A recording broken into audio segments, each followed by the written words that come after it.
नमस्कार दोस्तों, हमारे चैनल भवानी विश्वकर्मा में आपका स्वागत है। आज हम जानेंगे कि स्त्रियों को कैसा श्रृंगार करना चाहिए।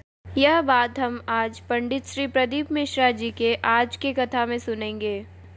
इस वीडियो को अंत तक जरूर देखिएगा, तभी आपको हमारी सारी बातें समझ में आएंगी। और इस वीडियो को देखने के बाद अगर आपको हमारा चैनल अच्छा लगे तो हमारे चैनल को सब्सक्राइब करना ना भूलें। तो आइए जानते हैं स्त्रियों को कैसा श्रृंगार करना चाहिए। 3 चीजें हमारे यहाँ सनातन धर्म में बड़ी विचित्र बताई है, उसका स्मरण होना चाहिए। नारी जब मांग में सिंदूर भरे उस समय दर्पण के सामने केवल नारी हो, कोई दूसरा नारी को मांग में सिंदूर भरता हुआ ना देखे। जब नारी गले में मंगलसूत्र धारण कर रही हो या 16 श्रृंगार जब नारी धारण कर रही हो, उस समय पर कोई ना देखे। नारी का जो श्रृंगार है, एक विवाह के समय पर और एक मृत्यु के समय पर। सौभाग्यवती नारी का श्रृंगार 2 जगह पर भले सर्व रूप में देखा जा सकता है, क्योंकि बाराती सब बैठे रहते हैं और दूल्हा मांग भरता है। बाराती सब बैठे रहते हैं और दूल्हा मंगलसूत्र पहनाता है। सब लोग बैठे रहते हैं और पांव में बिछुड़ी दबाई जाती है। सब बैठे हुए हैं, मांग का सिंदूर भरा रहा।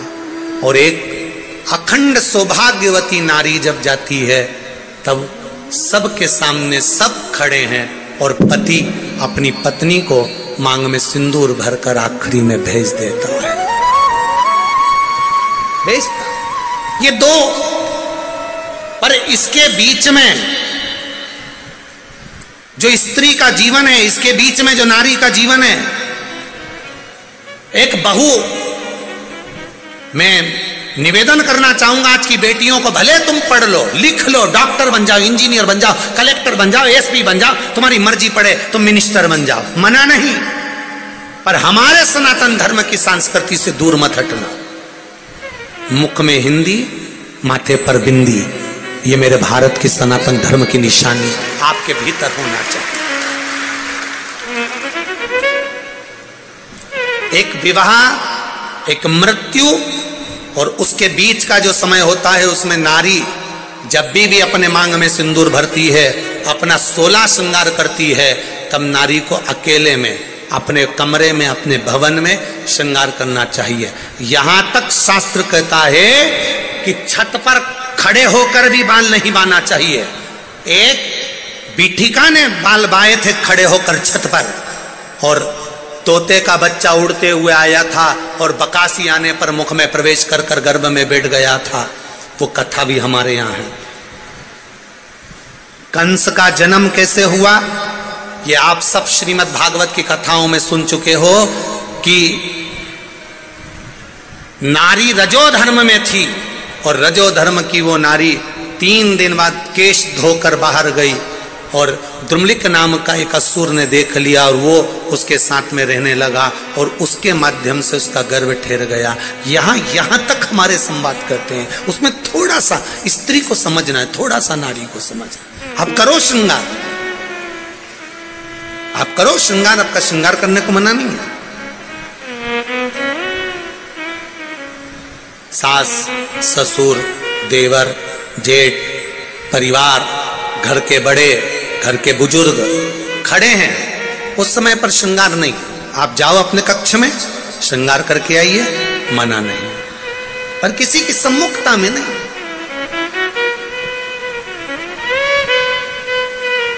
कितनी कितनी मर्यादा मेरे भारत की भूमि की रही है। इतना इतना पल्लू मेरे भारत भूमि की माताएं करती आई हैं, और अभी भी पूरे बेटमा में और इधर आसपास के क्षेत्र में आप जाकर देखिए, मेरे मालवा क्षेत्र में आज भी इतना पल्लू। और उम्र हो गई 75 साल 80 साल, तो भी डोकरी इतना पल्लू करके चले। अब बताओ, इससे कहो कि कौन देख रही है, अरे लेन देते तुरंत तुरंत इतना पल्लू। वो तो धीरे धीरे पल्लू इधर आया, फिर इधर आया।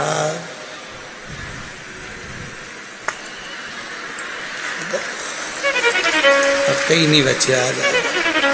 अब तो बहुएं इतना पल्लू के बार 2 वाल रहती है, एक बार शादी करके आती है तब, क्योंकि मुंह दिखाई में सोने की रकम मिले।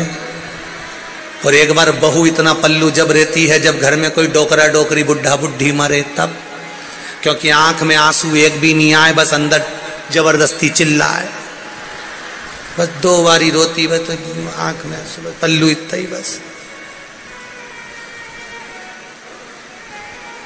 और वो भी भगवान जाने ऐसी डिजाइन में रोती,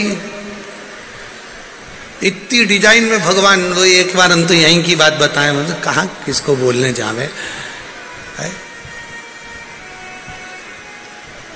यही क्षेत्र तुम्हारा ही क्षेत्र।